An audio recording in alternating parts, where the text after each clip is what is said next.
ఆయన అందరూ ఓట్లు వేస్తే గెలిచి నువ్వు గద్దె మీద కూర్చున్నావు. ఆయన పోయిన సంవత్సరం ఏరు వస్తే ఇంటికి 10,000 ఇచ్చిండు. ఆయన తిని విశ్వాసం తప్పినాం కుక్కలం మేము. ఆయనని గెలిపియలేదు తిని కూడా. అయినా కూడా ఆయనది మర్చిపోయి నిన్న వచ్చి ఇంటికి 10,000 ఇస్తాగో. ఇప్పుడు పంచుతూరు అటు పెట్టుకోండి, మీరు కెమెరా అటు పెట్టండి, కెమెరా పెట్టండి. పార్టీలు కాదండి, మేము చెప్తున్నాం కదా. ఇవాళ బియ్యము సరుకులు కూరగాయలు ఆయనే పంపించిండు ఇంటికి 10,000. మేము ఆయన తిని ఆయన కోట్ వేయకున్నా ఆయన పంపించిండు.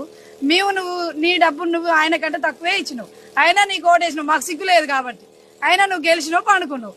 ఏంది మా పరిస్థితి? వానకు మంచిగా ఎత్తగా నిద్ర వస్తుంది, మంచిగా పడుకు మనం డిలక్స్ రూమ్ ఉంది, నువ్వు పండుకున్నావు. నా బతుకులు ఏంది?